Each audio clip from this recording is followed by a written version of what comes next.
Vítejte na vlnách Rádia Grozivodan. Vítejte na vlnách Rádia Grozivodan. Radio Grésivaudan ist das beste Radio in der Gegend von 89 FM. Radio Grésivaudan es la mejor radio de los Alpes y puedes escucharla en el 80. Hi, Radio Grésivaudan is definitely the best radio station on this region. 89 FM. Go, go, go. 89, 87.8. Les amis, on continue cette émission avec à présent Thibaut. Thibaut que vous connaissez peut-être sous son pseudonyme Le Prodeur. Un jeune homme passionné de cinéma, le 7e art coule véritablement dans ses veines. Il réalise des courts-métrages parfois très drôles, parfois très poétiques, parfois les deux en même temps. Et il a sorti tout récemment un clip pour une chanson aussi sensible qu'importante qui lui tenait à cœur de partager. On va en parler un petit peu aujourd'hui. Bonjour Thibaut.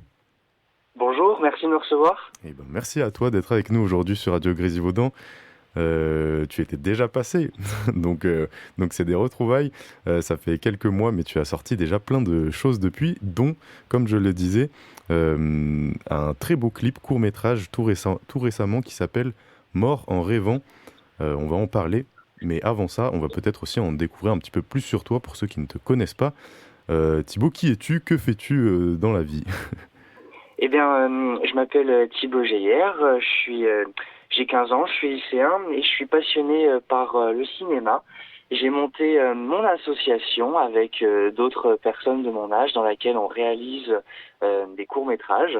On a commencé à 3 il y a un peu plus d'1 an et demi. Aujourd'hui, on est une petite quinzaine. On s'agrandit, on s'améliore, on se professionnalise et puis on continue à faire des courts-métrages qui nous amusent, des courts-métrages qui nous amusent un peu moins mais qui nous semblent importants. Et puis voilà, des fois on est 5 sur un projet, des fois on est plusieurs dizaines. On essaye de faire des projets dans la région avec ce qui se passe autour de nous.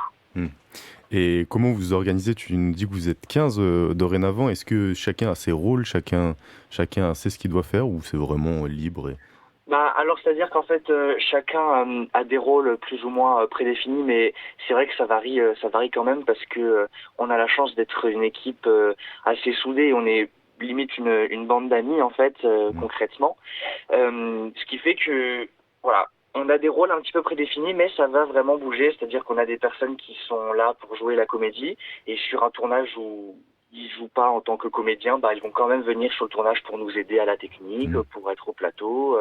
Voilà, en fait, ça varie, mais c'est vrai qu'on a quand même une grosse équipe de personnes pour jouer la comédie directement avec une expérience théâtrale. Et puis après, l'autre partie, avec moi, plus basée sur la réalisation, le scénario, la technique aussi, et puis le reste, technique et de l'assistance au plateau, principalement. Ok. Bon, ça fait quand même beaucoup de choses à faire finalement, on se rend pas forcément compte de ce qui se cache derrière ces courts-métrages. Mais c'est cool, et c'est vrai qu'on voit souvent un petit peu les mêmes têtes qui reviennent dans les courts-métrages. Les amis, si jamais, leur chaîne YouTube s'appelle donc Le Prodeur, vous pouvez retrouver sur cette dernière tout plein de courts-métrages. Je pense qu'il y en a plus d'une dizaine qui sortent depuis plus d'1 an et demi, comme tu nous l'as dit. Et voilà, il y a moyen de rire. Voilà, donc ça c'est dit. Allez y faire un tour. Est-ce que on peut s'imaginer d'ailleurs quand on voit les making-of bêtisiers de ces courts-métrages que vous vous amusez bien à les réaliser, j'imagine. Mais j'imagine que pour toi, Thibaut, ça représente un peu plus que ça, un peu plus que juste de l'amusement, vu tout le cœur que tu y mets. Qu'est-ce qui te fait kiffer vraiment, toi, dans la réalisation de ces courts-métrages? C'est vraiment... En fait, depuis tout petit, je fais vraiment des sketchs et j'essaye de faire rire. Et depuis toujours, je disais toujours que j'avais envie de faire rire et que c'était mon objectif. Et puis, il y a quelques mois, on m'a posé la question, mais tu voulais faire rire qui? Et c'est une question qu'on m'avait jamais vraiment posée. Et en fait, je crois que je voulais me faire rire moi. Principalement au début, je pense que c'était pour m'amuser moi-même et que sans partir dans de l'égocentrisme, je me faisais rire et j'appréciais voir ça et ça me faisait marrer. Et donc j'ai continué à faire ça. Et puis petit à petit, on a continué et la réalisation c'est vraiment quelque chose qui rassemble, qui permet de faire passer des messages, de véhiculer des idées. Et comme vous l'avez dit, sur la chaîne YouTube actuellement, il y a à peu près 12 projets qui sont disponibles, mais en tout j'en ai réalisé un peu plus de 40. Ah oui. C'est-à-dire qu'on ne publie pas tout. Il y a des projets au tout début qui méritent d'exister, mais pas forcément en ligne sur Internet. Et puis, il y a des fois, on se loupe. Et puis, il y a des fois, on fait un court-métrage qui nous amuse, mais on le garde pour nous. Ok. Qu'est-ce qui fait en général que le court-métrage est réussi et pourquoi des fois tu te dis, ok, non, lui, c'est pas la peine? Je sais pas vraiment. C'est pas souvent sur un élément butoir, ça se fait par plein d'autres manières, mais principalement c'est un feeling. Déjà, premièrement, des fois ça se ressent sur un tournage, on s'éclate, on se dit oula, faudra voir le rendu. Des fois on se loupe, des fois non, en fait ça rend très très bien. Mais ouais, il y a un feeling. En fait, moi je me pose pas devant un film et je me dis qu'est-ce qui va pas, je le diffuse ou pas. Je pars toujours du principe que je le diffuse, mais dès qu'il commence à avoir une réflexion sur est-ce que je dois le publier, et ben pour moi c'est une alerte. Et là on cherche ce qui va pas. Si on se pose la question de pourquoi on hésite, il faut comprendre pourquoi et ensuite prendre la bonne décision. Mais généralement c'est un défaut à la technique, sur le son. On va refaire un court-métrage qu'on avait fait cet été qui marchait pas du tout parce que la prise de son était pas bonne. Des fois c'est juste de l'acting, des fois je parle trop vite parce qu'on avait tourné plein de films l'été, il faisait 40 degrés sous la chaleur, on se rend pas compte mais l'acting n'est pas pareil. Donc ça dépend de plein de choses, mais dès qu'il y a une atmosphère qui nous semble bizarre, on préfère pas faire. Ok. Censé venir naturellement un petit peu donc. Ouais, voilà, c'est ça. Et avant d'en venir bien sûr à nos moutons, ce dernier court-métrage que tu as sorti, enfin clip, est-ce que tu peux peut-être nous partager, pour toi en tout cas, je sais pas si c'est pareil pour tout le monde, mais pour toi les étapes de conception d'un bon court-métrage, par quoi tu commences et comment ça se déroule un petit peu? En fait, ça dépend parce que là, le dernier projet qu'on a publié, c'est un clip, donc c'est vraiment une création tout à fait différente. Sur un court-métrage, premièrement, ça vient déjà l'idée, la genèse arrive assez naturellement. Moi cet été, ce que j'ai fait, c'est que j'ai dédié mon été à la réalisation de films. J'avais des pages blanches, je me suis fait ok, juillet, je déduis tout ce mois-ci pour écrire. Et donc j'ai écrit plein de courts-métrages en juillet. Début août, j'ai fait je mets en place pour réaliser. Et fin août, on a tout tourné. Et c'était vraiment une chouette expérience. Et donc je vais prendre ces 2 mois comme exemple un petit peu pour expliquer. Donc on a une première partie où on cherche l'idée, on l'écrit, on l'étoffe, on se renseigne. Moi je me renseigne énormément sur ce qui existe déjà.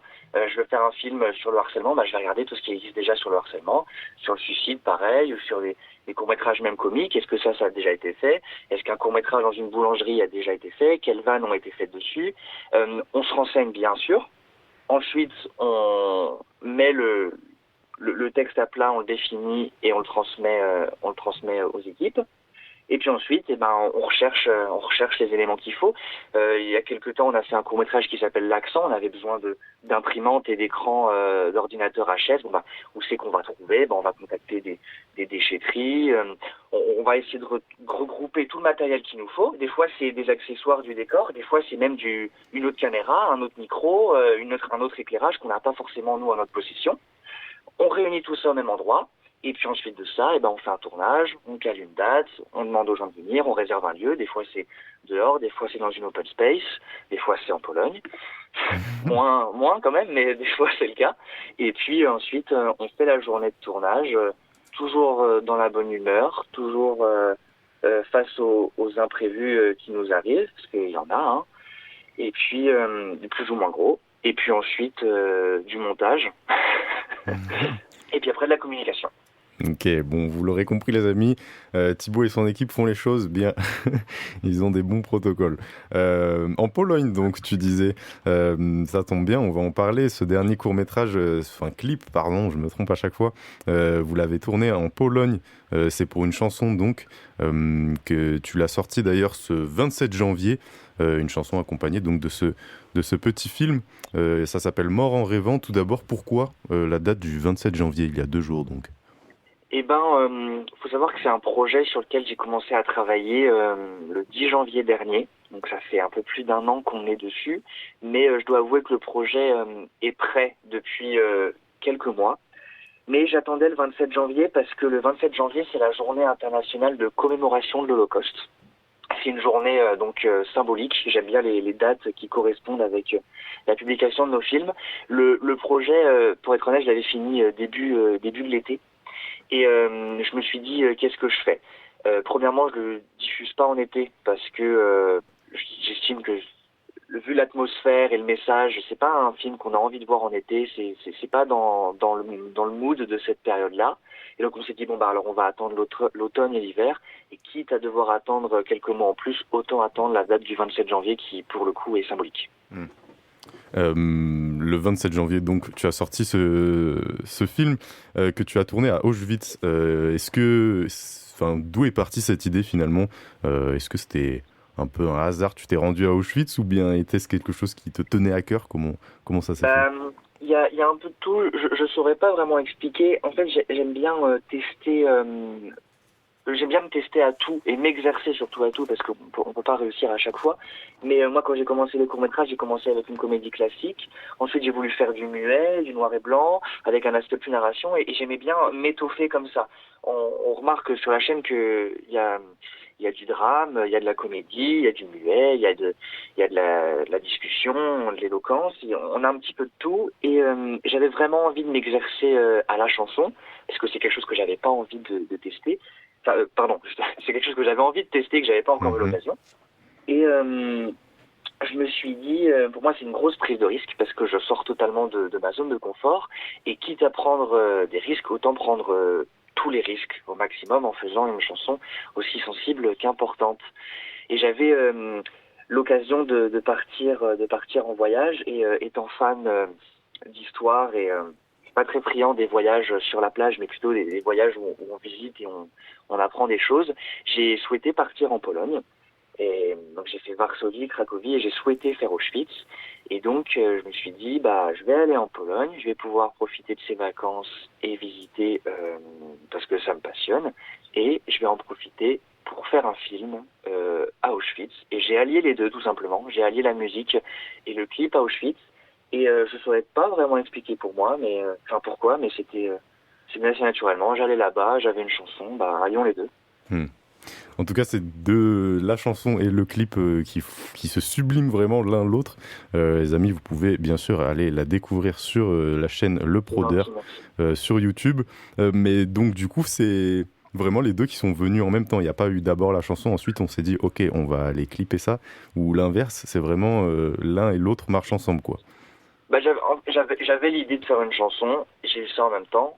Enfin, j'ai eu ça un peu après, et puis je sais pas vraiment quand ça s'est chevauché. Enfin, je sais quand ça s'est chevauché, mais je sais pas où j'avais la chanson dans ma tête avant. Mais j'ai beaucoup de projets dans ma tête, c'est très flou.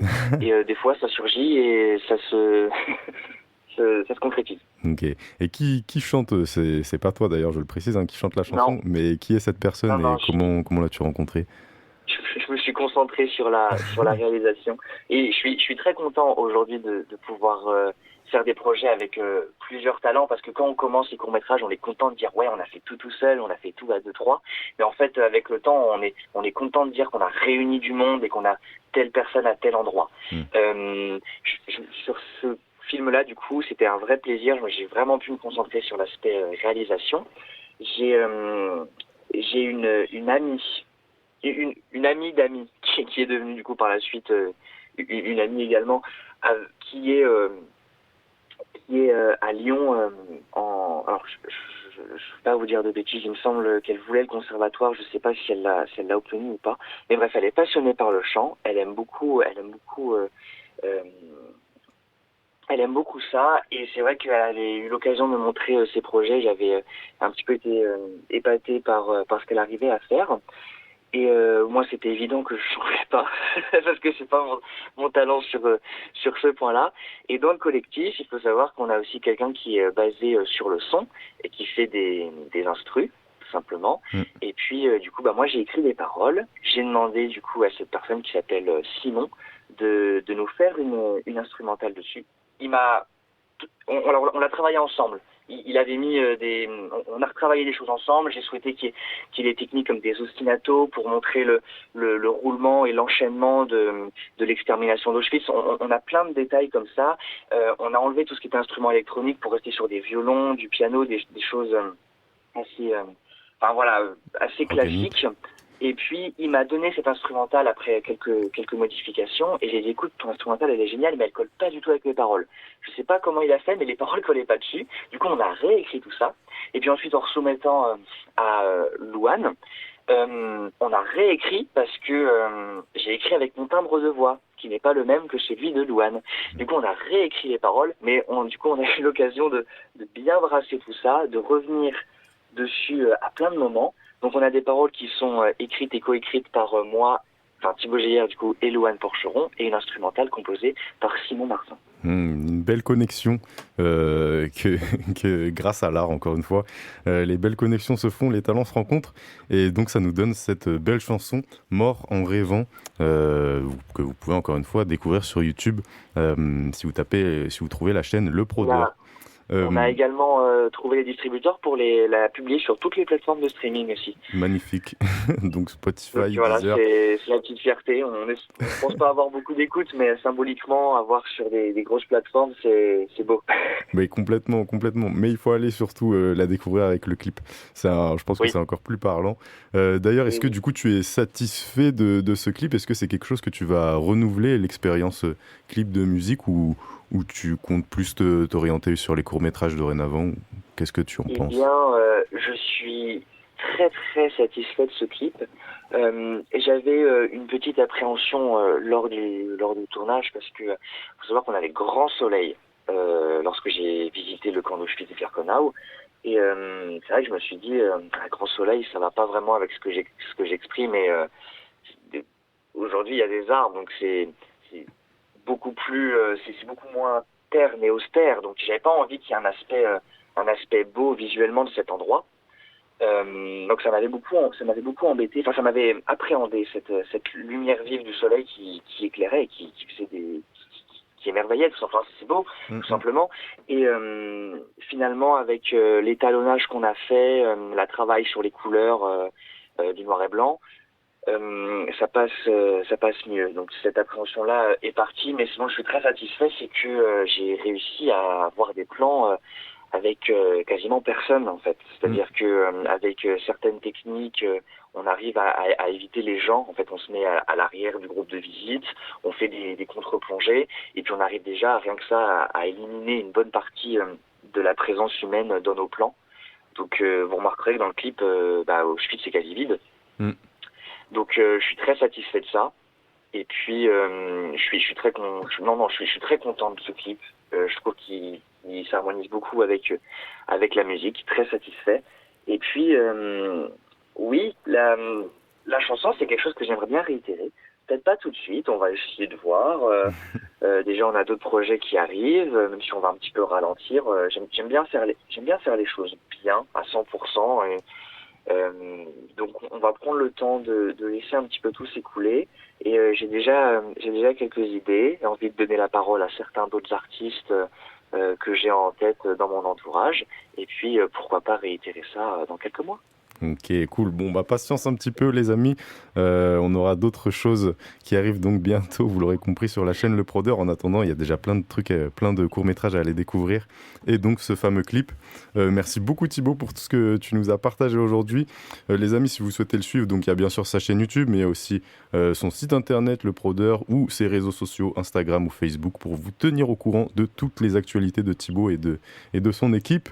Encore bravo pour tout ce que tu fais, et je ne sais pas si tu souhaitais rajouter une dernière chose peut-être avant qu'on se laisse. Non, mais tout simplement vous remercier. Merci de nous permettre de parler de ces projets-là. Je vous remercie avec le Dauphine Libéré qui nous font l'honneur de pouvoir s'exprimer quand on a des projets qui nous portent.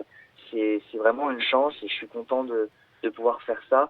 Surtout de pouvoir parler de ces projets-là, parce que autant quand je fais un film comédie, quand il est vu c'est bien, quand il est pas vu, on est déçu. Autant sur un film comme ça, j'estime que c'est important, et que cette fois-ci, là, ça mérite d'être vu, et ça mérite de pas passer à la trappe. Donc merci pour tout ça. Je vois que vous êtes bien renseignés également de tout ce qu'on fait. Vous voyez les films, les making of. C'est pas tout le monde, donc c'est gentil d'avoir affaire à des personnes qui nous suivent aussi assidûment. Donc c'est un plaisir. Et plaisir partagé, Thibaut. Encore merci à toi et bon courage pour la suite des aventures. À bientôt. Merci beaucoup. Salut. À bientôt. Au revoir. Au revoir.